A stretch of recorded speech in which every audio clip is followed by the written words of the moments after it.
Ugh, what a mistake I've made. Why did I ever marry you? People said you'd make a good wife, that you were refreshingly honest. So I got swept up and married you. Should have never tied the knot with the daughter of a poor farmer like you. My name is Alice, and I am 32 years old. I've been married to my husband, Bruno, for 3 years, and for the past year, I've been hearing this sort of talk from him every day. We both worked at the same company. Bruno joined a year before me. Our company is a general trading business, and lately we've been focusing on the food sector. We introduce and broker new ingredients and food products, department stores, and supermarkets. That's mainly what we do. Bruno and I hit it off at a company party. Maybe it was the drinks, but we were cheered on by those around us and started dating soon after.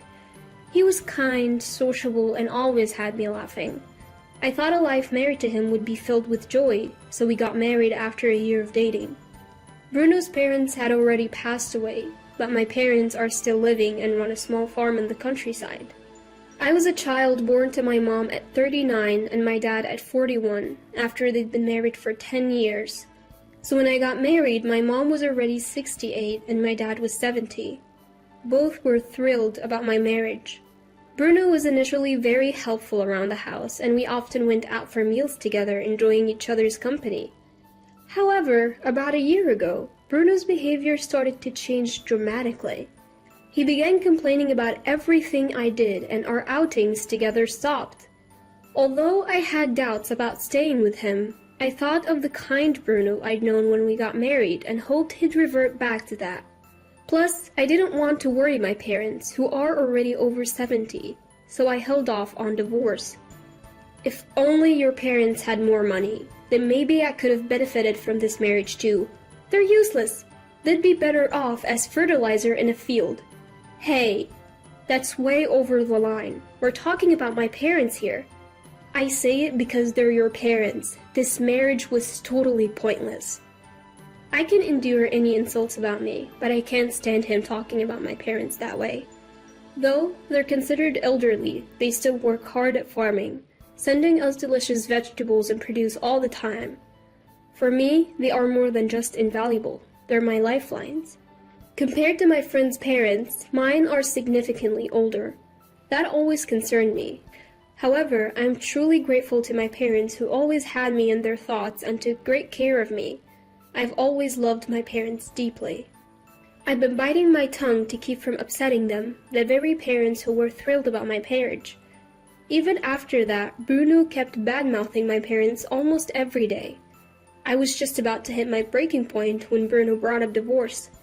You know, being married to someone poor like you, there is no advantage for me. I don't want to waste my life anymore. I get it, then it's fine. I had no energy left to argue. I might worry my parents, but I don't want to be with this person anymore. As soon as I agreed, Bruno, as if he'd been waiting for this, handed me the divorce papers with his name already filled in. I signed them without a word. Once I've packed, I'll leave. You can stay here if you want. Is that okay? Yeah, but change the name on the lease. I don't want to keep paying the rent. I understand. But I decided to move too. Staying alone in a place where I'd lived with Bruno felt wrong, and I wanted to sort out my feelings and start fresh. And so, our divorce was finalized. We still work at the same company, so there is a bit of awkwardness when we see each other. But working in different departments turned out to be a blessing in disguise. When I told my parents about the divorce, they looked a bit sad. Still, they said, "If that's what you've decided, then it's okay. You're the one living your life," was all my parents had to say. Their kind words felt like a lifeline. Being divorced after an office marriage did make me self-conscious, but no one said anything. And with Bruno's verbal abuse gone, I felt relieved. Being alone made me realize how much I'd been holding back. I truly felt it was good that I got a divorce. So, this happened one fateful day. I had some work to attend to in the department where Bruno was. On my way there, I happened to overhear a conversation Bruno was having with a colleague in the break room. "Man, you really hit the jackpot, huh? She's the heiress to prime supermarkets, right? She's totally into me." Can't believe you've been keeping this a secret from your wife for a whole year. Well, I had to be careful. Last thing I wanted is to be slapped with alimony, but it took some time. No matter what I said, she wouldn't bring up divorce. Would have made things easier if she did. You're a piece of work, you know that. Thanks to my daily insults, she accepted the divorce pretty easily, though. I feel sorry for Alice for marrying someone like you. Come on, you can't compare the daughter of a poor farmer to a supermarket heiress. Prime Supermarkets is a major chain that's spread across the US, and our company does business with them. Bruno was in charge of sales for that supermarket. So, to summarize, Bruno had been having an affair with the heiress of that supermarket for the past year. And to keep the affair secret, he had been insulting me, waiting for me to initiate the divorce. Hearing this, it felt like everything went wide before my eyes. I would have felt better if he had just honestly said, "I found someone else, so I want a divorce." I was so filled with shock and anger that I felt like I could explode. But I said nothing and left the room. I didn't want to be known as the woman dumped by Bruno because he had an affair. Feeling so humiliated, I just didn't want to be there anymore. The realization that Bruno wasn't just betraying me, but was also scheming for his own convenience made me so angry. But I chose not to confront Bruno. Sure, I could probably get some kind of settlement if I pushed the issue, but I didn't want the hassle or the gossip. I just wanted to let it slide. The following month, Bruno left the company. I heard he got re-employed at Prime Supermarket's corporate headquarters. I breathed a sigh of relief, knowing I wouldn't have to see Bruno's face anymore. Soon after, I heard rumors that Bruno married the daughter of the CEO of Prime Supermarkets. The female co-workers in my office were skeptical, but the men seemed envious. Apparently, Bruno fast-tracked the wedding because the CEO's mother, Bruno's new grandmother-in-law, wanted to see her grandchildren married off sooner rather than later. I can't help but think it's just a cover story. Bruno's perfectly capable of bending the truth like that. Furthermore, not a single employee from our company was invited to the wedding. Bruno was hired as a sales manager and seemed to be on a fast track to success, according to the gossip amongst his former colleagues, tinged with jealousy. Nothing surprises me anymore. It's probably all according to Bruno's plan. While it's infuriating to think about, my desire to avoid him is stronger. However, that wasn't the end of it. I received a call saying that the supermarket that bought produce from my parents' farm had suddenly cut ties with us. It was Prime Supermarket, and it was Bruno who informed us. What's going on? I had to call Bruno to find out why. My wife doesn't want me dealing with my ex's family, he said. What? She doesn't want any contact with your parents. Call it jealousy, I guess. But that has nothing to do with our business relationship. Maybe, but I can't ignore what my wife wants, and honestly, I couldn't care less about your parents. I hated to grovel to Bruno, but I begged him to reconsider the contract termination. He refused. I never thought it would come to this. My parents love farming. Their greatest joy is seeing people enjoy the produce they've grown. They're getting older, but they're still passionate. I don't want to strip them off of their livelihood. So, I had no choice but to look for a new contract. I tried, but I couldn't find any takers. Then, my company decided to host a food fair. I negotiated to include my parents' produce, and surprisingly, I got an immediate okay. The CEO was excited about their organically grown, carefully crafted produce, especially after tasting it. There was a fee for the booth, which I paid for without telling my parents. On the day of the food fair, my parents arrived, beaming with pride over their produce. Seeing them so happy filled me with joy as well. Then someone approached us. He was a restaurant owner from Boston, interested in using my parents' produce. His restaurants focus on high-quality ingredients, and after tasting the produce, he was impressed. My parents were thrilled. We quickly struck a deal, and I felt a huge weight lift off of my shoulders. 3 years have passed since then. My parents are still working in the field, as energetic as ever. They say they genuinely enjoy this lifestyle. I quit my corporate job and have been helping them for the past 2 years. Though my parents insisted they were fine, I saw the increasing work in sorting and fulfilling orders. It became clear they needed help. I'm happy to work alongside them. On a trip back from delivering produce to a restaurant, I bumped into Bruno. "What are you doing here?